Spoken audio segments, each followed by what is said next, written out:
Lorsque tu es identifié, tu peux être ciblé et finalement être détruit. Donc, la mobilité est un facteur essentiel pour l'infanterie légère. Salut, ici Captain Adam Horton avec le balado de l'Armée canadienne. Récemment, l'Armée canadienne s'est procuré un nouveau véhicule. Dans le style classique de l'armée, un nom composé de plusieurs lettres, le VTL, qui signifie le véhicule tactique léger.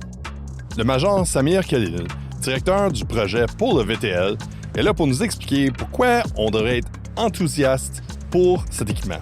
Bienvenue au balado. Merci beaucoup. Merci pour votre intérêt. Merci pour l'invitation.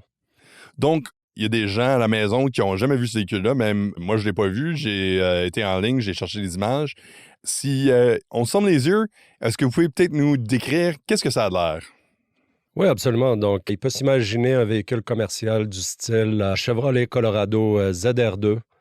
On enlève les portes, on enlève le toit, c'est peinturé vert, on rajoute des sièges jusqu'à 9 sièges. Et puis, nous avons ce qu'on appelle le véhicule tactique léger. En ce qui concerne ce véhicule-là, il vient en 2 variants, plutôt 2 modèles. Le modèle cargo et le modèle personnel. Donc, le modèle personnel peut avoir jusqu'à 9 sièges et puis le modèle cargo va avoir entre 4 et 5 sièges. Et puis, c'est ça. Pourquoi est-ce qu'on obtient ce véhicule? Quel rôle est-ce que ça sert? Ce véhicule-là, son objectif, là, c'est de remplir un manque. Du côté de l'armée, on a identifié un manque de capacité par rapport aux forces d'infanterie légère. Et quand je parle de manque, c'est qu'il nous manque une plateforme pour transporter les soldats, leur équipement, la munition, l'eau, les rations, la nourriture, les armes sur une certaine distance. En ce moment, le rôle de l'infanterie, là, c'est de se rapprocher de l'ennemi afin de le détruire de jour ou de nuit dans n'importe quelle condition météorologique. Et pour ce faire, les soldats, la plupart du temps, opèrent de façon démontée. Par démontée, je veux dire que les soldats s'insèrent du point A au point B pour accomplir leur mission à pied. Avec le surpoids, avec le poids très élevé de l'équipement et de leur rucksack, de leur sac en tant que tel, ça nous prenait essentiellement une plateforme d'être capable de s'insérer dans des terrains complexes. Et c'est là que le véhicule tactique léger vient combler ce manque.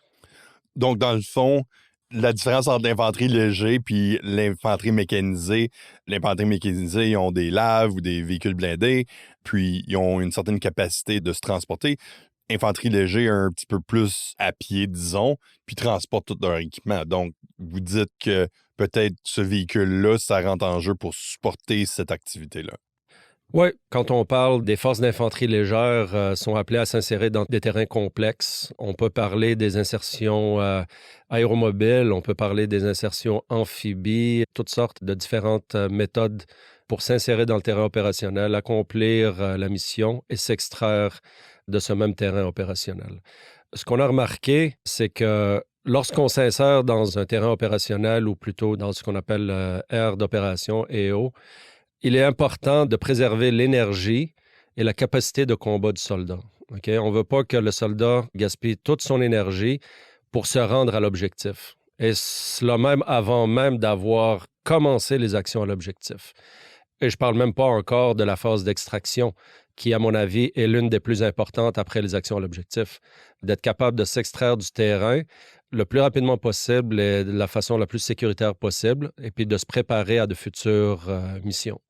Donc, ce véhicule-là va nous permettre de rentrer dans le terrain opérationnel, d'accomplir l'objectif et de sortir de ce même terrain-là en évitant au maximum le gaspillage d'énergie inutile. Oui, puis c'est facile à oublier effectivement que des humains, on a des niveaux d'énergie, on peut se fatiguer. Puis en effet, à des certains points dans des missions, là, ça peut avoir un impact assez imposant sur la capacité des soldats d'exécuter des tâches, que ce soit de s'extraire, ou que peut-être on a moins de munitions, on n'a peut-être pas mangé pendant une journée ou de quoi. Puis là, maintenant, il faut retourner à la maison, disons, à pied même, au travers des grandes distances. Oui, absolument. Puis je vous rajouterais un facteur là-dessus, c'est plus un facteur humain, l'adrénaline. Quand on est sur l'adrénaline, tout est correct, là. Tous nos sens sont à capacité maximale. On accomplit la mission, action à l'objectif. Maintenant, c'est le temps de s'extraire. Et c'est là que survient ce qu'on appelle un crash. À partir de là, on devient très, très vulnérable. Non seulement nos adversaires ou ce qu'on peut considérer comme l'ennemi connaît nos potentielles routes d'extraction, mais en plus de ça, on est fatigué. Donc, on a besoin d'une plateforme qui va nous permettre de sortir de là rapidement. Donc, c'est quoi les avantages de cette plateforme-là, le VTL en particulier? Qu'est-ce que ça apporte en termes d'avantages? Oui, je vous dirais essentiellement que la mobilité va nous permettre de survivre dans le contexte actuel. Sans me prétendre philosophe, je vous dirais que la nature de la guerre en ce moment est en train de changer. On parle des opérations sur un spectre de multidomaines où est-ce qu'on incorpore des opérations cyber, où est-ce que les assets aériens sont incorporés. Donc, tout ce qu'on a est intégré, est interrelié. Et on peut assumer que nos adversaires font la même chose aussi. Mm-hmm. Donc, à partir de là, lorsqu'on a un véhicule tactique léger qui opère dans un terrain complexe, ce véhicule-là, on veut qu'il soit capable de passer à travers les obstacles et de continuer à bouger. Qu'est-ce qu'on a déjà remarqué et ce que la majorité d'entre nous savent déjà, c'est que lorsque tu es identifié, tu peux être ciblé et finalement être détruit. On a des véhicules dans le système qui sont un peu plus imposants, avec un peu plus de protection, etc. Mais c'est pas en étant lent sur le terrain, en étant embourbé dans un certain endroit marécageux, qu'on va réussir à survivre avec un véhicule peut-être moins léger, moins mobile, mais plus protégé. Donc, essentiellement, aujourd'hui, la mobilité est un facteur essentiel pour l'infanterie légère. Puis c'est toujours un échange aussi, là, comme si je regarde au balado passé qu'on a parlé au sujet des blindés, on voit que il y a le triangle de, disons, d'armement, de protection et de mobilité, où c'est sûr que la technologie, à mesure qu'elle s'avance, c'est plus facile d'en avoir un peu plus de chaque, mais à un certain point, il faut faire des échanges, puis c'est pas toujours facile, mais avoir des capacités que peut-être c'est un petit peu plus lourd, mais aussi un peu plus lent, un petit peu moins flexible, puis dans d'autres sens, plus rapide, moins de protection, puis peut-être moins de capacité de détruire des ennemis. Oui, absolument. Puis, je vous dirais, l'un des avantages de cette plateforme-là en tant que telle est le fait que nous avons favorisé la mobilité par rapport aux protections balistiques et autres. C'est que nous allons être capables d'utiliser nos assets aériens, comme le Chinook, pour transporter ce véhicule. Sachant que les forces d'infanterie légère vont être appelées pour conduire certaines opérations aéromobiles, il est essentiel que ces véhicules-là soient transportables par Chinook. Pour l'instant, ces véhicules-là, on peut rentrer 2 véhicules dans un Chinook. On peut avoir un véhicule sling-loadé en dessous du Chinook. Ce qui va nous permettre justement, dès que l'hélicoptère atterrit, on sort les véhicules de l'hélicoptère, on rajoute les systèmes d'armes ou on les configure à notre façon, on est prêt à opérer. Et ça va être la même chose pour l'extraction. Là-dessus, je vous dirais, je veux juste rajouter un petit point par rapport aux protections balistiques. Là. Comme vous avez mentionné, il y a un certain échange qui se fait protection versus mobilité. Quand on parle de protection, si on considère la façon de fonctionner de l'armée canadienne, c'est que si on identifie un véhicule avec un certain blindage, on va utiliser le système d'armes approprié pour percer le blindage de ce véhicule. Mm-hmm. Et nous estimons que nos adversaires vont faire la même chose. Donc, c'est pas parce qu'on rajoute de la protection balistique, peu importe quel autre blindage sur le véhicule, que ça va l'empêcher d'être détruit. Okay? Comme nous observons, comme vous pouvez le voir aussi dans les nouvelles, là, les tanks, avec tout le blindage qu'ils ont, se font détruire et se font endommager. Donc, pour l'infanterie légère, encore une fois, la mobilité est cruciale. Et ce véhicule-là vient nous apporter cette capacité. On voit aussi en ligne des commentaires sur les internets parce que les gens ont tout quoi à dire sur les médias sociaux. Il y a des gens qui parlent aussi, disons, de la protection contre l'environnement, la température, etc. Dans le processus de développement de ce projet, qu'est-ce que vous avez vu envers ces problèmes-là? Je vous dirais, je considère ça comme des facteurs à prendre en considération plus que des problèmes, étant donné que les solutions que l'industrie nous ont présentées, c'était pas prêt. Okay? Que ce soit pour un système de chauffage, moi, de ce que j'ai vu, c'était pas à la hauteur. C'est tout simplement pas prêt. C'est en développement en ce moment. En ce qui concerne les cabines, les portes, les toits, etc., On a vu certaines choses intéressantes que l'industrie est capable de nous fournir, très, très intéressantes même. Là-dessus, il faut faire la part des choses. OK? Quand on parle d'un véhicule tactique léger qui opère dans un terrain complexe, nous devons avoir des priorités pour acquérir certains éléments. Puis je fais référence à des treuils, ce qu'on appelle communément des winches. Quand on regarde l'importance d'avoir un winch sur ce véhicule-là versus d'avoir des portes, pour l'infanterie légère, nous considérons que le winch est beaucoup plus important. Un des membres du 3e PPCLI, lors de la conduite là, de l'entraînement des cadres qui a été exécuté, je vous dirais, au mois d'août, il n'y a pas très longtemps, à leur point de vue, de ce qui a été dit, c'est nous, l'infanterie légère, on est habitués à opérer dans n'importe quelle condition. Ce véhicule-là va nous permettre de nous rendre à destination beaucoup plus vite.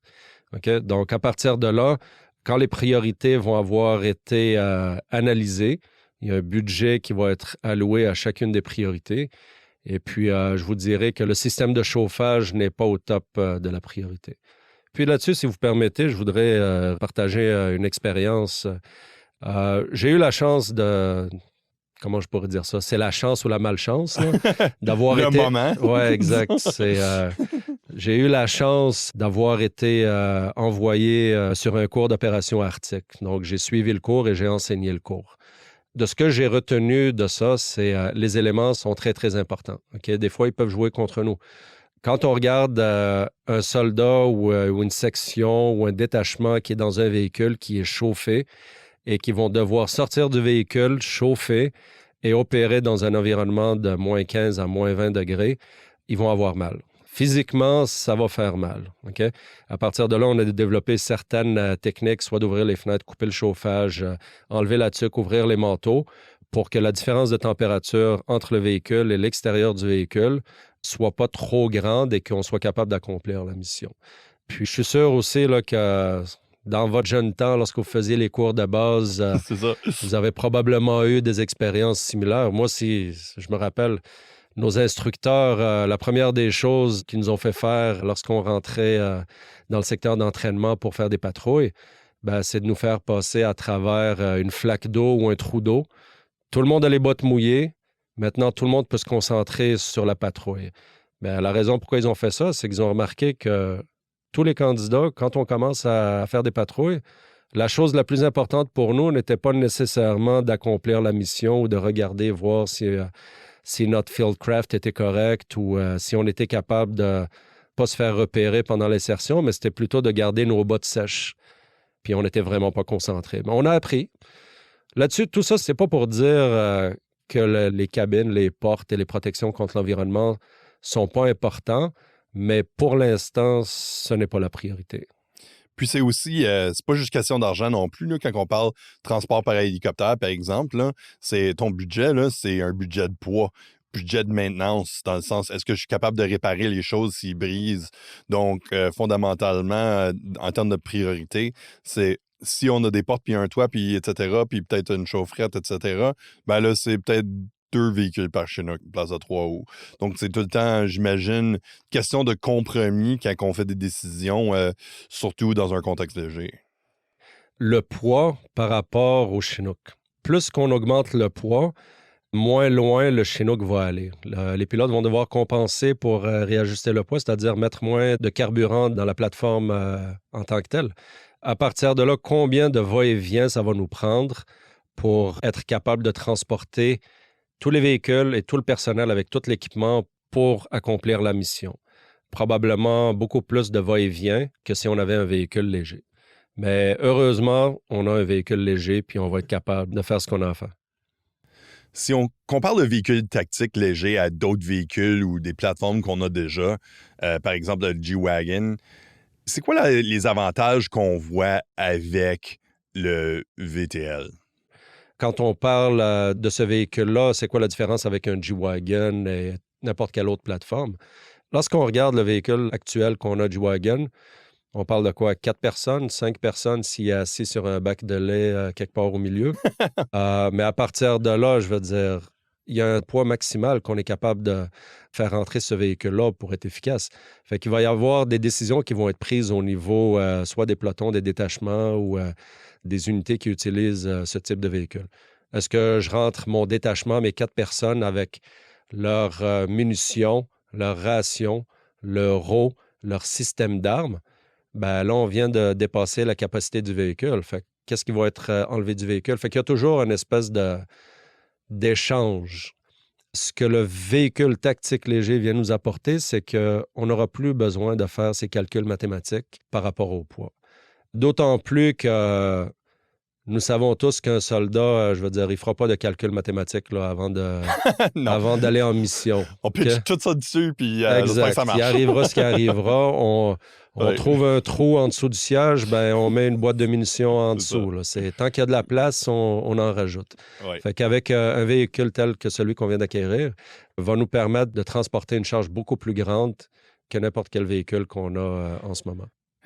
Est-ce qu'il y a d'autres choses que ce véhicule-ci en particulier permet aux soldats de faire que sont peut-être pas capables maintenant de faire? On a insertion, on a extraction, c'est des choses plus rapides, c'est tout le temps meilleur. Est-ce que ça soutient d'autres choses? Je vous dirais la version 9 sièges et puis la version cargo peuvent être employés sur différentes tâches, peuvent accomplir différents rôles. Que ce soit au point de vue logistique, apporter de l'équipement ou du personnel du point A au point B, mais aussi peuvent intégrer des systèmes d'armes. En ce moment, les véhicules qu'on a reçus vont avoir des supports d'armes sur les côtés et des supports d'armes sur le dessus, sur le toit. Du calibre 5,56 jusqu'à la .50. Donc, on parle de la C9, on parle de la C6 et du .50. Ce qui reste quand même en développement, c'est les supports de systèmes d'armes anti-char. OK? Là-dessus aussi, c'est important de souligner là, que nous sommes en train d'avoir des conversations avec l'industrie pour développer une tourelle qui va nous permettre là, justement d'avoir un arc là, de 360 degrés, là, puis d'être capable d'utiliser les armes avec un maximum d'efficacité. Finalement, est-ce que le véhicule comme tel est destiné particulièrement aux unités fantassins? Principalement destiné pour les forces d'infanterie légère. OK? Donc, par rapport au projet, le projet d'amélioration des forces légères, initialement, il n'y avait pas de phase. La situation a changé avec la nécessité d'avoir des véhicules livrés cet automne pour l'exercice de l'OTAN en Europe. À partir de là, le projet s'est divisé en 2 phases. Le véhicule tactique léger en phase 1, qui va nous permettre d'acquérir jusqu'à 108 véhicules. Et puis la deuxième phase de l'amélioration des forces légères, qui va nous permettre d'acquérir jusqu'à 222 véhicules supplémentaires, ainsi que 33 remorques, avec une capacité off-road pour suivre justement ces véhicules-là. Et quand est-ce qu'on va les voir, soit au niveau des unités ou en théâtre? Oui, donc je vous dirais, ça a déjà commencé. Il y a une certaine quantité qui est arrivée en Europe là, pour l'exercice de l'OTAN. Le 3 PPCLI a déjà mis la main sur ces véhicules dans le cadre de leur entraînement. Et puis, il va y avoir une certaine rotation qui va se faire à travers les unités d'infanterie légère. Je vous dirais, c'est pas de mon ressort nécessairement, mais j'écarte pas la possibilité aussi que certains bataillons mécanisés puissent mettre la main sur ces véhicules. Quand on parle des pelotons de reconnaissance, quand on parle des pelotons de sniper et de pelotons d'appui-feu, spécialement les pelotons d'appui-feu qui ont besoin d'une capacité off-road pour transporter leur équipement, ces 3 éléments ont besoin de ce qu'on est capable, de ce qu'on a livré essentiellement. Comment on s'assure que les véhicules ont la capacité de faire ce qu'on a besoin qu'ils fassent? Comment on fait les essais? Nous savons que ce véhicule-là est efficace. Okay? Il est utilisé par nos partenaires et nos alliés, okay? Dont l'armée américaine, dont les Britanniques. Et en ce moment, nous sommes au courant qu'il y a peut-être des essais qui se font dans la région du Moyen-Orient. Okay? Donc, nous estimons qu'il y a un appétit pour ce véhicule. Les Américains, bien qu'il y ait eu certains problèmes lors des essais dans le passé, ont acquis jusqu'à 600 véhicules supplémentaires de la quantité initiale qu'ils avaient acquis. Donc, ce véhicule-là a été testé par les forces américaines, ce qui est très, très positif pour nous. Cependant, cela ne va pas enlever le fait que nous devons faire nos propres essais. Okay? En ce moment, nous avons planifié de faire des essais. Nous avons conduit des essais aériens à Trenton par rapport à la transportabilité par la plateforme Chinook. Nous avons fait des tests de mobilité à Blainville pour être capable de pousser au maximum les conditions dans lesquelles le véhicule va opérer et de voir qu'est-ce qu'on est capable d'améliorer. Et finalement, des tests sont faits à Valcartier pour l'intégration des systèmes d'armes, voir quelles sont les recommandations du centre de recherche de la base de Valcartier. Cela étant dit, ce véhicule-là, plutôt la première phase d'acquisition, de l'augmentation, plutôt de l'amélioration des forces légères, la phase 1, va nous permettre de continuer à travailler sur le véhicule et d'avoir un meilleur véhicule autant que possible pour la deuxième phase, pour une quantité jusqu'à 222 véhicules supplémentaires. C'est quoi la prochaine étape maintenant pour ce projet-ci? La prochaine étape, c'est nous allons finaliser d'analyser les résultats de tous les tests, recevoir les feedbacks ou les inquiétudes, recommandations de tous ceux qui vont avoir utilisé ces véhicules. Et puis, nous allons continuer notre engagement avec l'industrie justement pour communiquer tous ces détails-là et d'arriver avec une solution encore plus optimale pour le reste du projet, qui est la phase 2. Bon, on a hâte de voir ça, puis en espérant que c'est aussi rapide que la phase 1. En espérant. Merci beaucoup d'être venu sur le balado, c'est bien apprécié. Merci beaucoup et merci pour l'intérêt que vous portez au projet. Ça, c'était le major Samir Khalil, le directeur pour le projet du VTL. Et moi, je suis Captain Adam Horton pour le balado de l'Armée canadienne. Prenez soin de vous.